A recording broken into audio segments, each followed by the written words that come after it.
欢迎来到黎春正频道，请订阅频道，所以大家不要错过当天最热门的新闻。我们今天的时事通讯包括以下内容：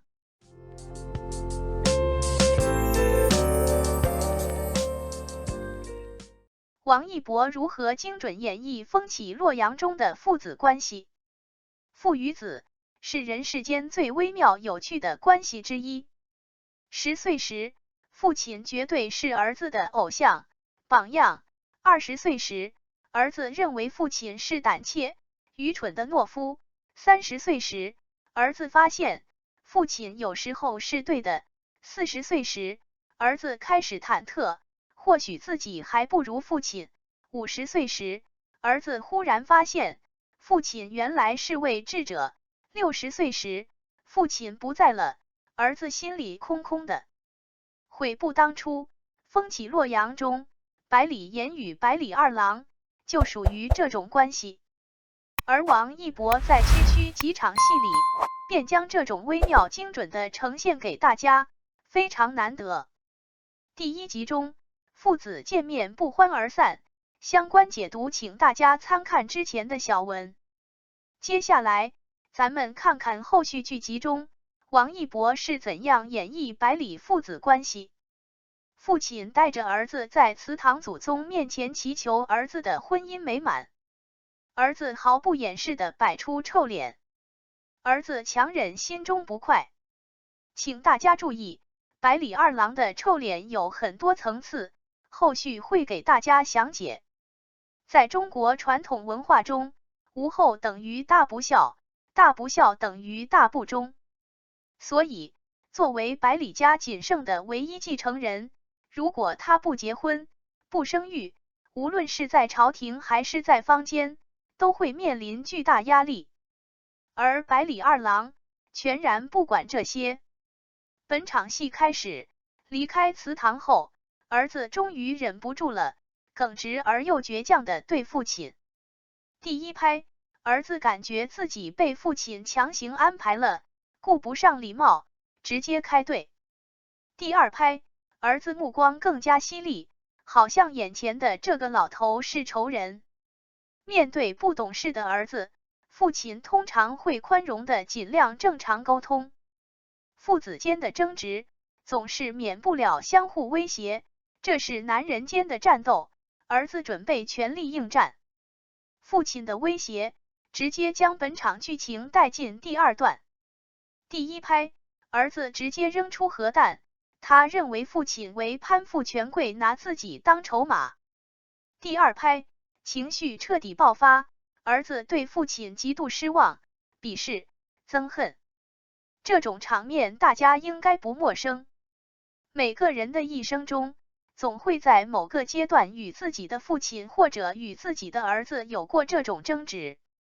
剧情中，百里二郎的年纪应该不超过18岁，古人男孩子16岁就可以成家。进入第3段，看看这场戏怎么收官。第1拍，父亲扇了儿子一个大嘴巴。大家注意看，儿子的脖梗子杠杠硬。第2拍，脖梗子依然杠杆硬，二郎的眼神已经把父亲碎尸万段了。任性的儿子被父亲打过后，虽然愤愤难平，但老父亲的肺腑之言还是让他有所触动。儿子依然气鼓鼓的，但父亲的话已经入到心里，只是他还需要一个消化过程。接下来是大婚这场戏，这是父子间的终极对决。看看王一博是怎么演绎的。马上要迎亲了，二郎却埋头玩鲁班锁，衣服也没换，看到二郎玩鲁班锁，父亲怒火中烧。第1拍，父亲要抢儿子的鲁班锁，逼他赶紧换衣服。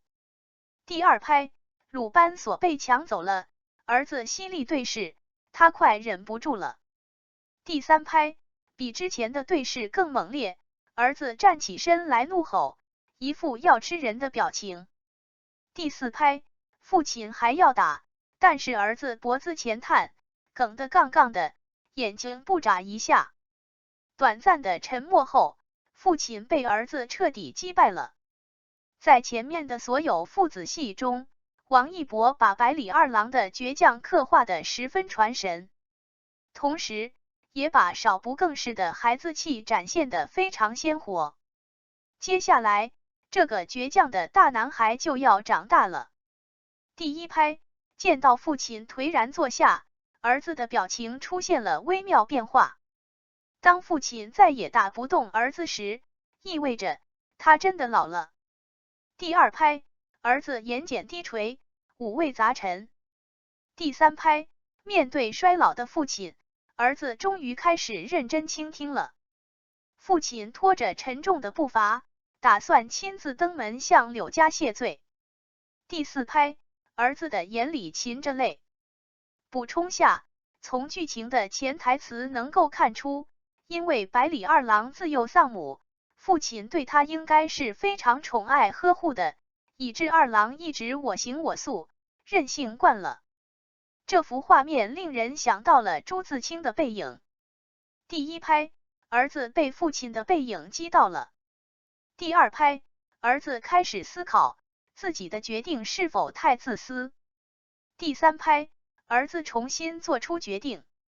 这场戏的结尾段落，王一博的表演老辣而又不落俗套。从人间至味是清欢充满天赋却又有些青涩的表演，到今天的老辣而又不落俗套，王一博的演技真正跨进了一大步。强烈建议大家再考下鼓，仔细品味下。接下来丧礼这场戏，是王一博在风起洛阳中演技高光时刻之一。第一拍，儿子懵了。